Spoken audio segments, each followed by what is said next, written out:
Tetris, the puzzle game. And if you don't know what Tetris is, you must be the world's most dedicated Zoop fan. There are a lot of Tetris games. I'm sure you can name a whole bunch right now. But do you know about Tetris Kiwamemichi for the Sega Naomi? Yeah, that's what we're looking at today.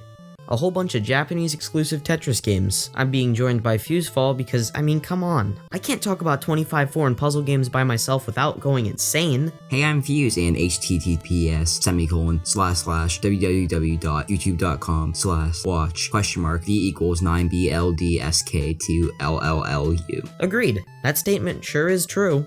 Also for this video, I'm not delving into the computer stuff. Tracking down everything would be next to impossible, and emulating? Oh boy. So yeah, gonna stick with consoles and arcade games, starting with a game I've already covered, BPS's Tetris for the Famicom. So I guess I'll just hand it off to Fuse. Hey Fuse. Yeah. You wanna play a 40-year-old Tetris game with bad controls? No. Tetris on the Famicom was released on December 22nd, 1988. I feel sorry for any kid who got this game for the holidays because it's rough. Sure, Tetris was in the early stages of its life and had a long way to go before it became good in the modern Tetris formula we know and love, but this is just not fun. The main issue with this game is the controls. You press down to rotate, which isn't the absolute worst, so I can live with it, and then A to hard drop. The problem most people have with this is that it's usually the opposite for Tetris games later on. I can see why this is disorienting to people. It's disorienting to me at first, but I got used to it. I think the best example of this is when looking back at the footage, it was just a constant misdropped. Oops, misplacement. Damn.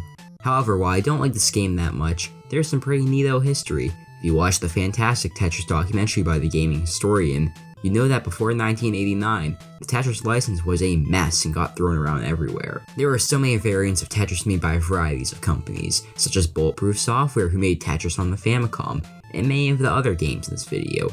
However, the license for Tetris on the Famicom was a false Tetris license. Hank Rogers, who owned Bulletproof Software, would later scoop up the Tetris license and later start Blue Planet Software, which would help the original creator Alexei Pajitnov. Fun fact, this game was also illegal at one point, which means Tetris was a crime.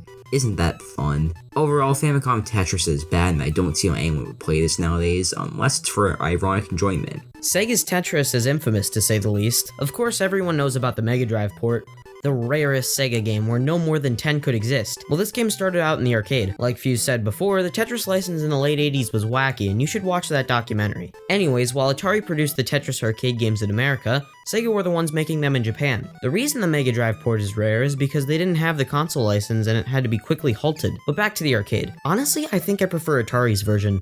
Graphically, Sega wins, the pieces look much nicer and I dig those 80s digitized photos. Atari, on the other hand, has multiplayer, 2 rotation buttons, and Russian music. I like the renditions featured in Atari's arcade port. While the controls can't be as bad as Famicom, really nothing can.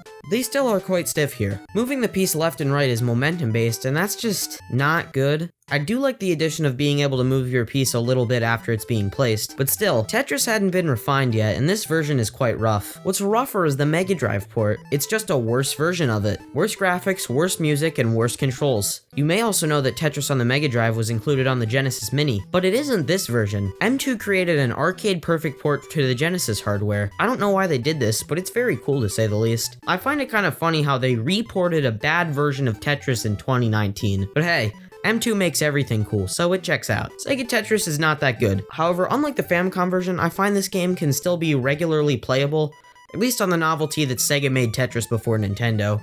If you game over, this monkey does a backflip. Bloxeed is another one from Sega. What this introduces is garbage pieces and power-ups. Bloxeed is very fast-paced and pretty fun to play. The pieces have a lot of wiggle room, and once you drop the pieces, you have quite a bit of time to slide them around. However, I think this works out quite well considering the nature of this game. Garbage is constantly coming up from the bottom and you gain levels rather fast. Though it might sound like a negative, I also do like how loose the controls are and it adds to the fun of the game. Power-ups are also a ton of fun and they're really awesome to use when clearing a power block. You gain one of many abilities to use. The bomb, it will explode blocks and shift the blocks around. There's the 16-ton, which when dropped you'll clear out the blocks under it. You can use the 4, it'll clear out 4 lines starting from 1st, 3rd, 5th, and 7th if they are there. And there are even some Sega cameos. The satellite from SDI you can use to shoot down blocks, and if you clear everything you'll get a bonus. And Flicky. Flicky is like the satellite but the opposite. You can use Flicky to place blocks. Bloxeed also introduced a 2-player battle mode. You know, this game reminds me a lot of Battle Gaiden, the better game. Bloxeed has a lot of the same mechanics that made Battle Gaiden fun and unique. Obviously, Battle Gaiden is more refined, and because of that, I don't think I'll revisit Bloxeed anytime soon. At the time of release, I'm sure this is a solid time, but nowadays there's not much reason to play Bloxeed since Battle Gaiden is so much better.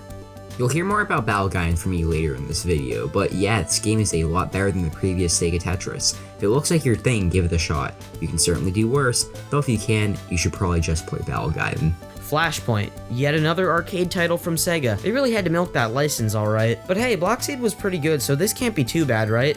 Foolish of me to assume that Flashpoint is good because it isn't. The aim of this one is to clear the flashing blocks. There are 90 levels here and I can't be bothered to play them. Somehow they made the controls worse. They are slow and stiff again. There's a delay when spinning pieces. I don't understand this because they were good in Bloxeed, which came out before this one. Also, the music is super repetitive and annoying. And if you're playing a puzzle game, at least the music should be decent. Hey, Sega cameos are back. Opa Opa is here and the backgrounds are Fantasy Zone themed.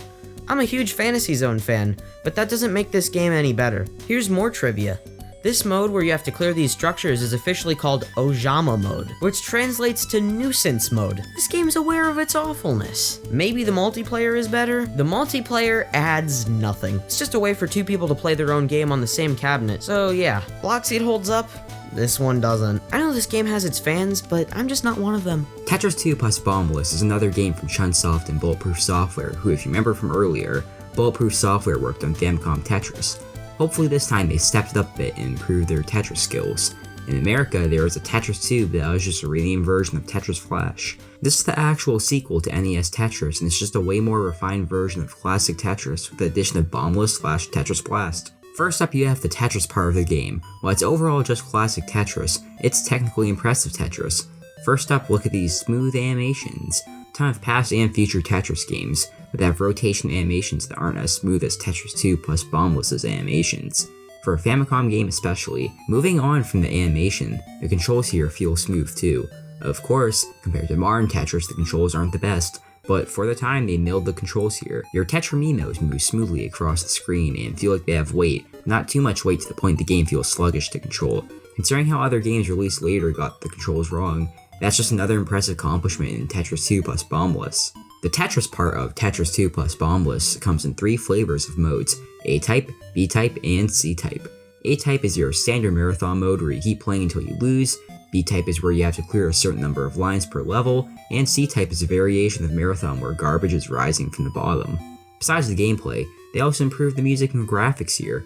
The backgrounds are much more aesthetically pleasing compared to other games. The music also just sounds better overall and is much more catchy compared to previous games. While the Tetris part of Tetris 2 plus Bombliss is standard as far as Tetris goes, it's certainly enjoyable and I prefer this to Famicom Tetris by a lot, though I guess it's not really a high bar. Moving on to the Bombliss half of Tetris 2 plus Bombliss, I don't like this that much. Bombliss is fine I guess, but it's not that fun to me. The rules of Bombliss have it where, unlike normal Tetris, you aren't just filling rows to clear them. Instead, you gotta get a bomb in the row and then clear it to blow up the bomb. Your goal is to clear the entire screen. Tetraminos also can fall down, but sometimes they don't, and it feels weirdly inconsistent where I cannot rely on the Tetraminos properly falling to help me plan my strategies out. However, when you do get a massive chain of explosions to clear the screen, Bombliss can feel satisfying. Usually though, Bombliss is kinda just dull. The Bombliss half of Tetris 2 plus Bombliss has a puzzle mode where you're given a limited amount of pieces to clear the screen.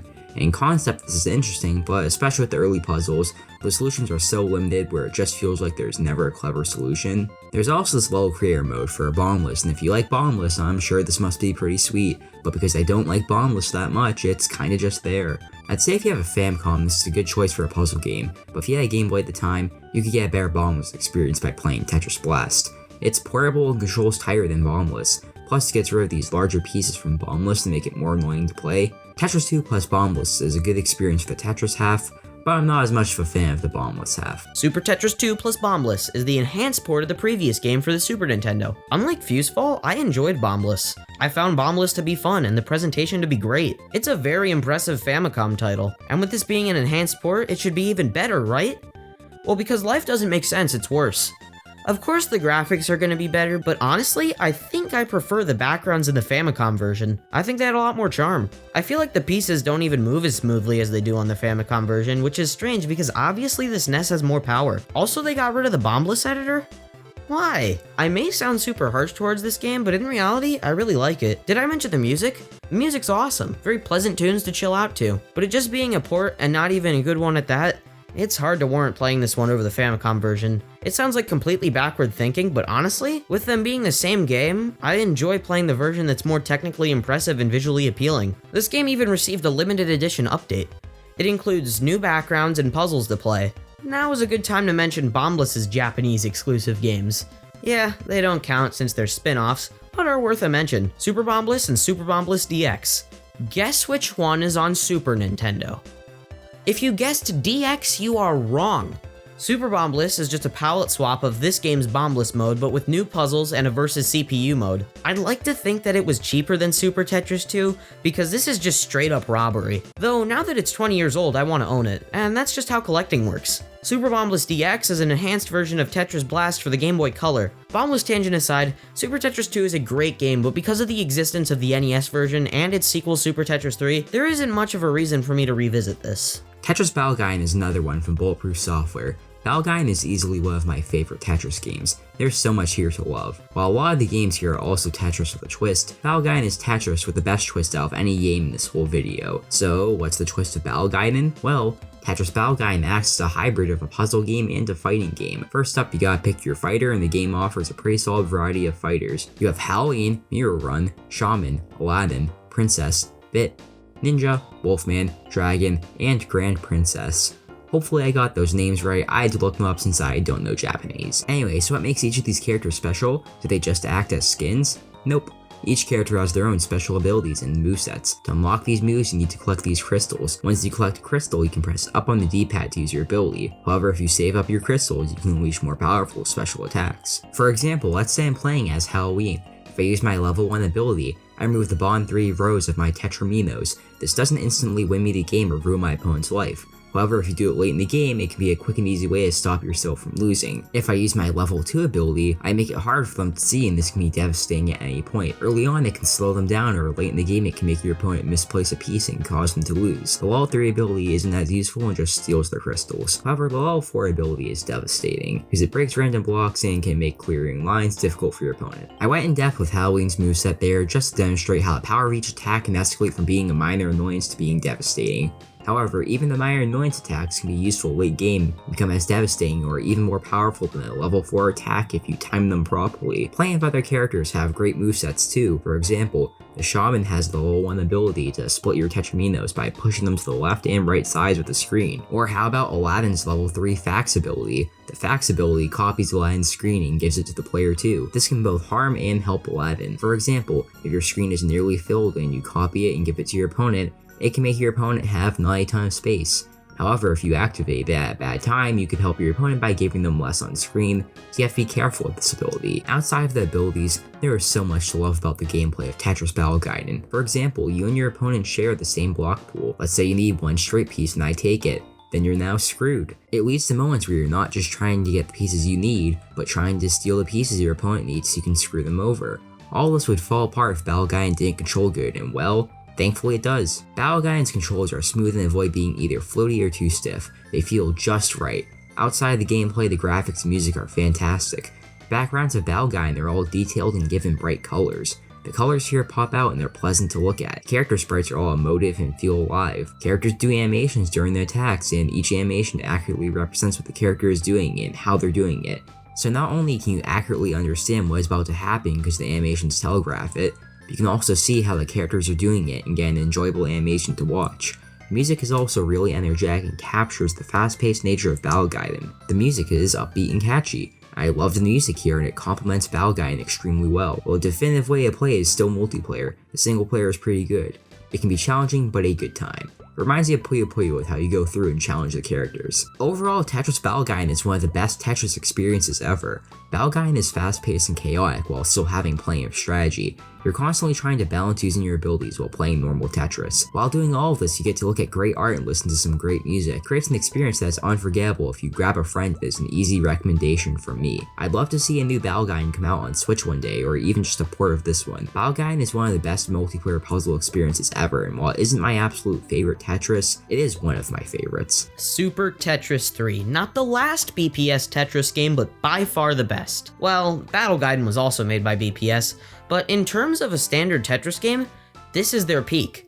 Like many other games, you register your name, but based on your high score and playtime, you can climb up ranks starting from beginner to alpha. There's 4 modes: Tetris, Magicless, Sparkless, and Familess. Not a big fan of the naming convention they went with there, but that's kind of a minor nitpick. Anyways, the standard Tetris mode is a great version of classic Tetris. The pieces move fluidly and everything just works. There's also a standard mode that has you clearing a certain amount of lines with a life system just like the previous games. There isn't too much to say without it getting redundant. This is the 3rd one in the series after all. But in my opinion, this is the best classic Tetris game. Many people say the NES version is the best. Yeah, that one is played at tournaments. This game is just so much better and more refined than NES Tetris. Plus, it has extra game modes, features, and options. Magicless is really unique. It certainly has a learning curve though. In my first few rounds, I just didn't get it. It was confusing on what to do, and I couldn't find it all that fun. But once it clicks in your mind exactly how to Magicless, this game becomes super fun and strategic. By rotating the pieces, they change between one of 3 colors. There are also smaller silver pieces that are occasionally given, along with the rainbow pieces. Getting a line of just one single pure color causes a Magicless, clearing all blocks of that color that touch the line. Playing this game requires you to have a completely different mindset than a standard game of Tetris. It's a unique, fresh experience that's exclusive to this game and worth giving a shot. Then, Sparkless. I initially thought this would be a cutesy anime sparkle Tetris mode, but nope. This is heavy metal themed. The spark actually comes from electricity sparks. This is a sequel to Bombliss. Instead of explosives, it's waves of electric current that destroy the tetrominoes. It's basically the same game, but with different explosion and piece physics. I love Bombliss, so this game is very welcome. Music is awesome, the backgrounds are detailed, and that satisfying action of setting off a chain of destruction is all here. There's also a puzzle mode where you have to figure out how to destroy the pattern with the blocks they give you. Familess is really unique. It is the first 4-player mode in a Tetris game. Since it's the SNES, you'll need a multi-tap, and unfortunately, you can't possibly gather 4 people to play Super Tetris 3 with you without receiving restraining orders. So we just played the 2-player mode. But there isn't a reason to play Familess with 2 players when the game already has a more fleshed out and better mode for that. So that's about it for the game modes.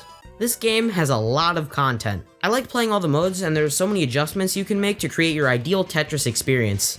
This really is the definitive classic Tetris. There's just so much to love, and I'm surprised it's so underground. I bet if they released it here in the US, it would have been a smash hit. There are 2 sides to SNES Tetris games. For a unique arcade multiplayer experience, there's Battle Gaiden. For a content-packed classic Tetris game, there's Super Tetris 3. Both of these games are absolutely fantastic and are a must-have for any fan of imports or Tetris itself. Hell, I own both boxed. That's how much I like them. V-Tetris is yet another Tetris game developed by Bulletproof Software because they are the masters of Japanese exclusive Tetris games. Released in 1995, V-Tetris reminds me a lot of Tetris Effect. Let me explain.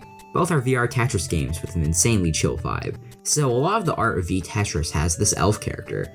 The elf adds a bit of chillness to the game and gives V-Tetris a mascot.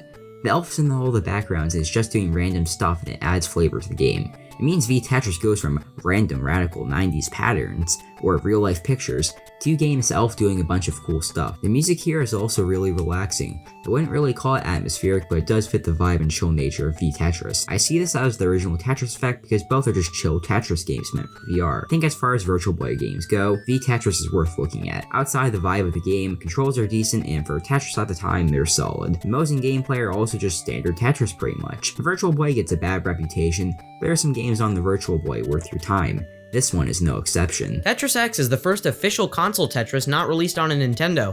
By 1996, Alexei Pajitnov's deal with Elorg had expired and he got back the rights to Tetris.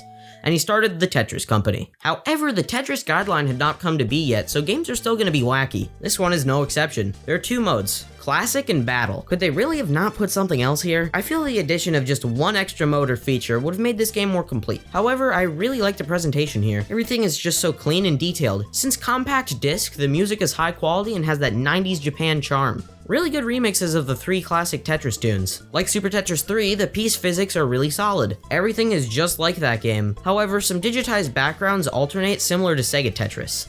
You know, I love me some compressed photos of random objects. I mean, this game just wouldn't be the same without the Tetris nuts. So yeah, Classic Mode is about what you'd expect from BPS, along with some awesome music. Heading on over to Battle Mode, you can get up to 4 people to play. When I saw that the Battle Gaiden characters made a return, I immediately got excited.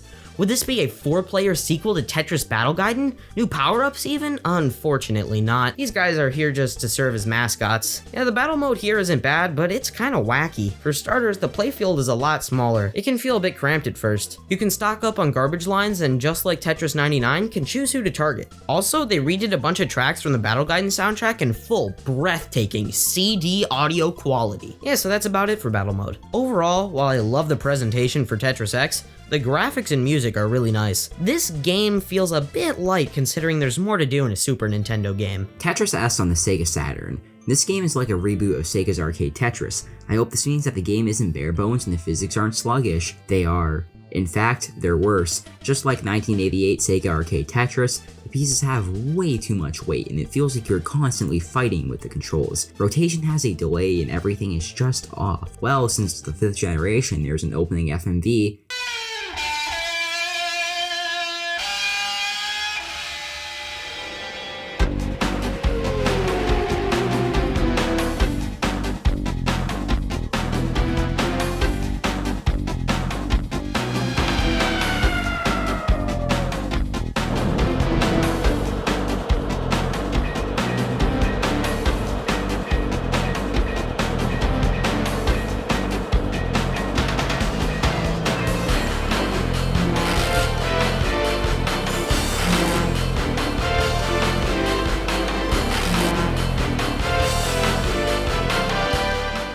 Identify one thing that made sense, I dare you. Compared to other games in the series or just on its own, it's primitive and slow. There's also no content here. Single player, versus CPU, and versus player 2. That is it. But unlike the Mega Drive port, there is no excuse for this. What's even worse is that BPS themselves developed this. Yes, after creating Battle Gaiden and Super 3, you'd think moving on to next-gen hardware should mean we get even more modes and things to do, but nope. We didn't. Sega must have given them like 20 bucks in the subway card because this game just screams low budget. The music is awful, everything is bland and sterile. Hell, look at the background in the verse CPU modes. If you showed this to someone who isn't a stupid Tetris buff like me, they probably would have thought it was a bootleg. Legit, the only interesting thing about this game is the purple monkey. Tetris S has no redeeming qualities. It is just a straight up bad game. It would have been cool if they did like an updated version of Bloxeed. While I don't love Bloxeed, it was at least better than Tetris S. Who even asked for this game? Tetris Plus came out a few months before this one, and that game was way better and a much more high quality Tetris experience compared to this.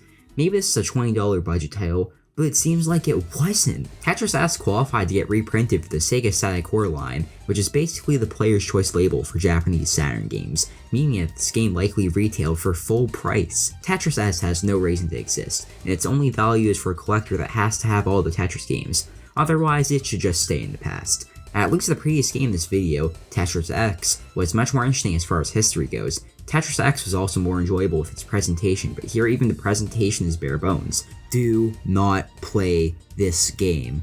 Tetris Plus 2. I love Tetris Plus. I played all the time on my Saturn. The puzzle and head-to-head modes make it stand out. So imagine my excitement when I found there was a sequel that never left the arcades.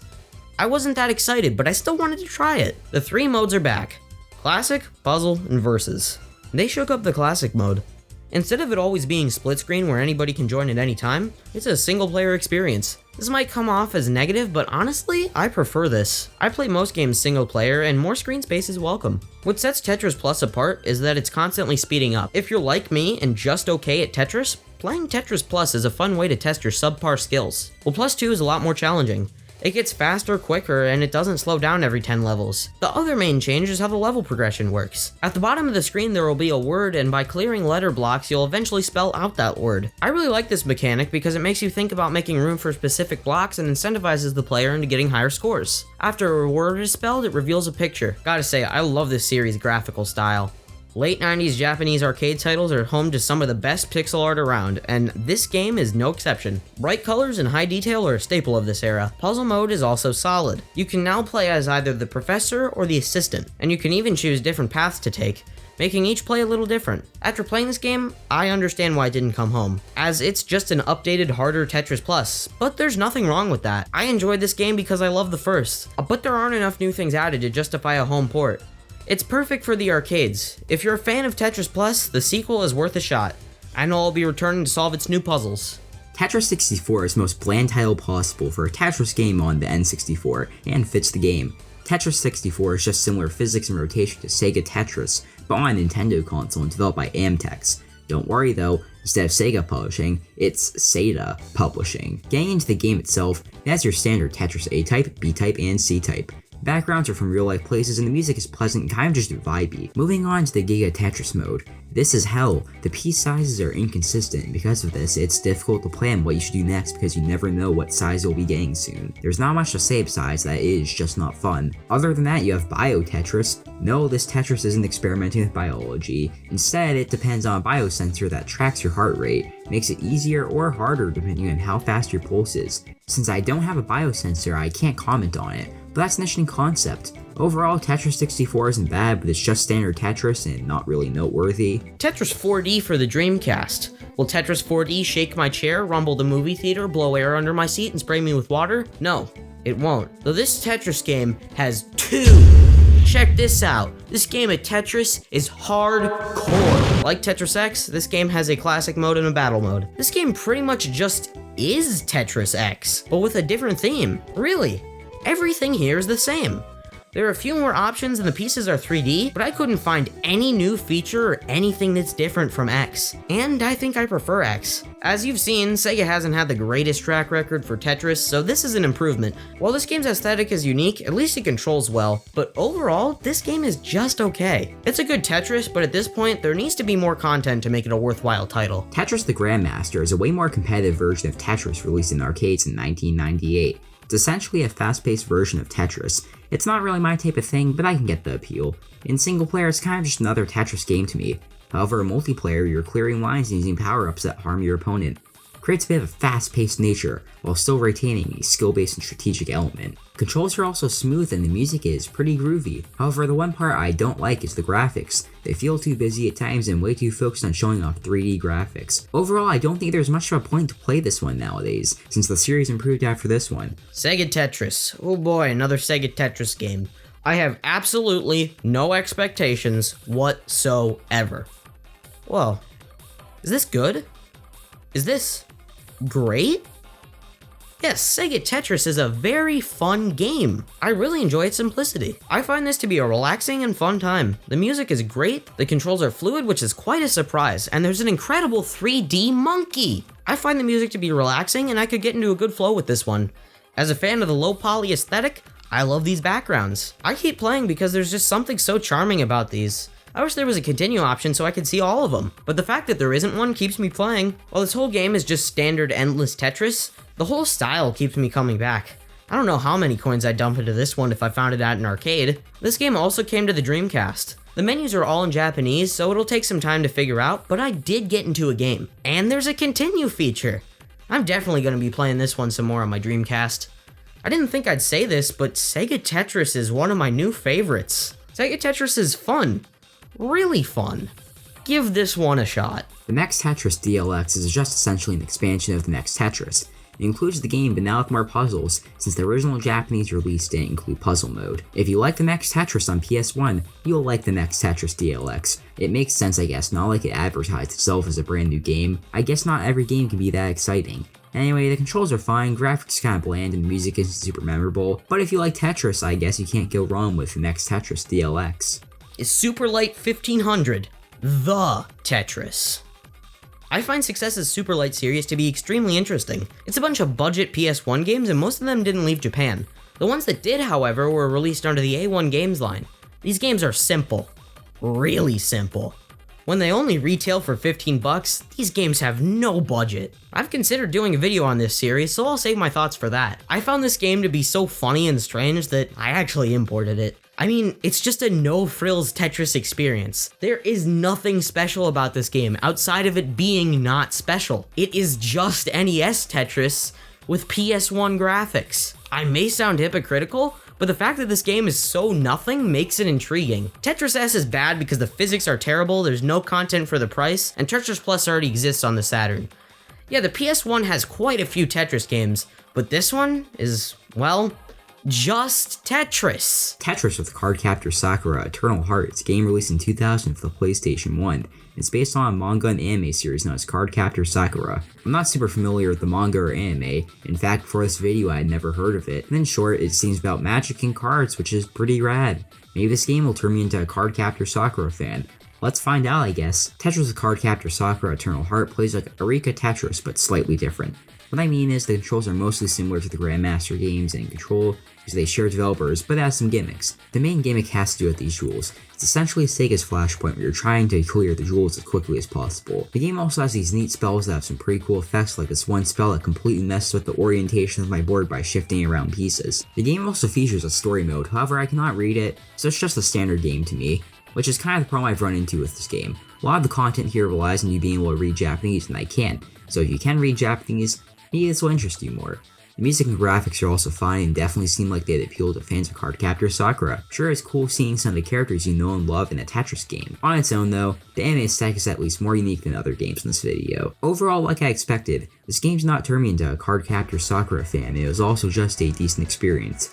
However, it's one that I can't strongly recommend, more so just an if you're interested then sure go for it type of game. Tetris the Absolute Grandmaster 2.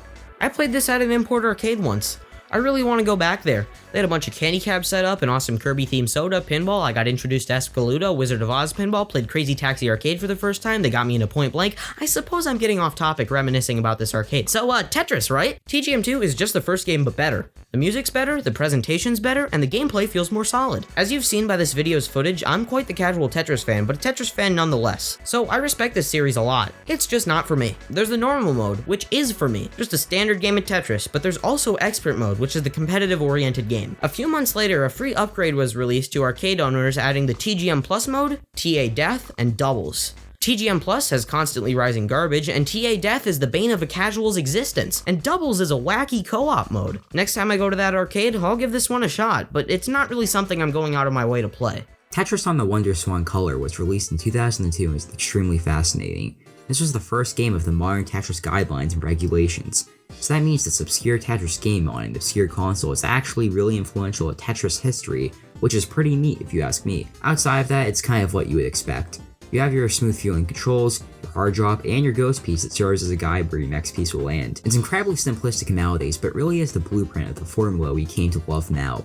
Outside the basic gameplay, you have 3-minute Tetris, and it sure is Tetris but for 3 minutes. The graphics are clean and basic, but they look appealing. The music is the weakest part of the game. It doesn't sound that great, but overall, Tetris on the Wonderswan Color is an interesting piece of history and one that I can recommend. Tetris Advance. Can I have this one? I am the GBA guy after all. If you insist. This game came out 10 days after Kiwamemichi and it's by the same developer. I'm sure it's fine. Okay, buddy. Tetris Advance is a game on the Game Boy Advance, which is a console I absolutely love. However, the game itself, I do not love. The graphics aren't that good looking for the GBA, they look like a Game Gear or Atari Lynx game. I get Tetris doesn't have to be graphically impressive, but some 16-bit or 32-bit sprites would have looked nice. The controls also feel kind of heavy, and because of that, uncomfortable to play. The music in the background is pretty bad, but it improves as you play the game. Creates an experience overall that isn't fun. Plus, I can't even play most of the modes because I can't read Japanese. The one redeeming factor is on the side of the screen there are these random animations that just do not make sense. You have a monkey soap opera and it's so weird and does not fit the game, which is what makes the animations memorable and the best part of it. Also, for some reason I'm incredibly good at this game even though I hate Tetris Advance. Similar to Famicom Tetris from the start of the video, Tetris Advance is great if you need a game that makes you feel like laughing at it. Otherwise, I wouldn't recommend this game. Tetris Kiwamemichi is another arcade game on the Naomi, except instead of being made by Sega, it was made by Success, the SuperLite and Advance guys. Will this game be good? It was also released on the PS2 under the SuperLite 2000 line. Yes, it is pretty good. The first thing I noticed about this game is, wow, this reeks of the 2000s. Yeah, that Y2K aesthetic is in and I am an enjoyer of it, so this style gets an okay in my book. Since the Tetris guideline is in, yeah, I can't explain the piece physics or anything. For the most part, they've perfected Tetris gameplay. You know how this one plays. So at this point, the only thing to look at is the content. And content there is. There are 6 variants to play. And for an arcade game, that's quite a few. So what are these modes? Well, there's Marathon. You know what this is. Chain colors. When you clear a line, depending on what color of that block you use to clear that line of that color, will experience gravity and fall. Confusing, but fun. Target. It's Flashpoint. I don't like Flashpoint. Level Star. clear X amount of lines in a limited amount of time. Line break. You have to clear the highlighted lines, and getting more in a row is a bonus. I especially like this mode, definitely my favorite in the game, and there are also a few 2-player modes. The doubles mode from TGM Plus is back. It's not really that good. You can play Marathon in 2-player, and you can play Chain Colors in 2-player. Kiwamemichi is a pretty good game, much better than Worlds if I do say so myself. From this game you can see where modern Tetris is getting its start, and this title feels just as relevant as something like Tetris Ultimate or even Puyo Puyo Tetris. If you're into the Y2K aesthetic and just want a quality Tetris game to chill out and play, Kiwamemichi is a quality game. For the most part, the PS2 version is pretty arcade accurate outside of chain colors being omitted, but did anyone care? You don't know what you've done. What do you mean? Do you know the scale of the Tetris Kiwamemichi chain colors fandom? Oh no. Oh no. Run. Tetris the Grandmaster 3 Terror Instinct, the last Asterix game in the series. This one has that insane competitive scene. People get really good at this game. I mean, look at this video. 13 years later, this is still insane. I'm not gonna be able to do this game justice, it's way too beyond me, but hey, I'm still gonna give it a shot. Not my best, but hey, it can be worse. That mode is called Shirase, and my small brain can't keep up with it. On the complete opposite side of the spectrum is Easy mode. It literally tells you where to put the pieces. Arika brought over Sakura mode and its anime Tetris without the anime, and Master mode is here too. As I've stated before, this series isn't for me, but I do love watching some of the experts play. It's mesmerizing. If you are a pro at Shirase, I'm sure my subpar gameplay in the games I've reviewed before has killed you on the inside, but you're still alive on the outside. I just want to say I respect your talent. Sega Ages. The Sega Ages series is extremely high quality. Some of the best retro game re-releases around. Dare I say, better than Namco Museum? If you want to learn more about these, definitely check out GameSack's video on the Saturn PS2 games. In fact, Joe released this Saturn video the same day I got my console. This is a fun fact I will never forget. Anyways, this game includes Sega's Tetris from '88, the System 16 version, the System E version, and the Mega Drive port. There's Flashpoint, contains the arcade version and the scrapped Mega Drive port. Then Bloxeed, the System 18, 16, and C versions. We already reviewed those. But there is a new game here, Tetris the New Century. It's a Tetris guideline game, but in the visual style of the 1988 arcade game. I think I'll stick with Kiwamemichi. If you're a fan of these games, good for you. Glad you can enjoy them. I am a huge Sega fan, and I absolutely love their arcade stuff. I love collecting Saturn and Genesis and Dreamcast if I could find games for it, but I'm not a fan of their early Tetris games.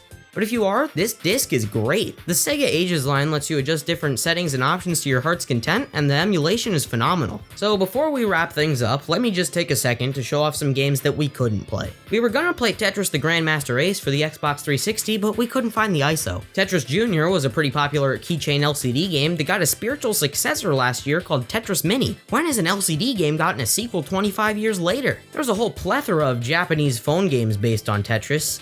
Like seriously. Over 30 of them. There was also a Bombliss broadcast back in the Satellaview days. I don't believe it's been archived yet. Mina no Tetris was a plug-and-play console with 2 players and 11 different modes. Remember when Fuse said asterisk when he was talking about Tetris the Grandmaster 3? Well, Tetris the Grandmaster 4 was revealed at the 2009 Sega Amusement Machine show, and was available to playtest. It was shown off again in 2015 under the name TGM 2015. The reason we can't play this one is because Arika couldn't really reach an agreement with the Tetris company. The Grandmaster games don't follow the Tetris guideline, and its release is pretty much donezo. And that leads me to my next point. After playing a whole bunch of obscure Tetris games, it makes me appreciate how interesting each game is. The Tetris guideline is great. It ensures a quality product and for the most part has been perfected, but I don't see the creativity and uniqueness of older games anymore. Aside from stuff like Tetris Effect and Puyo Puyo Tetris, the series seems to have become more sterile over the years. If you're into Tetris and want to explore its more obscure games, give one of these a try. Not too many people talk about most of these games, and playing a whole bunch of them back to back, I've picked out a few favorites. So, there are a lot of Tetris games. We only took a look at the ones the US didn't get. Diving into the Tetris rabbit hole was a fun experience, so go out and be adventurous. Try some games that look interesting to you. There might be some stinkers, but you could find a game that you really fall in love with that no one else seems to care about. Well, that was a lot of Tetris. I've also collaborated with FuseFall on his channel on a complete Gubble retrospective. Thanks for having me on, I had a great time. Be sure to check that out and subscribe. Whoa, that was a long one. I'm sure that my Tetris skills have improved from this. Maybe I'll hop on Tetris 99 and possibly not get completely annihilated. Who am I kidding? I can't even T-spin.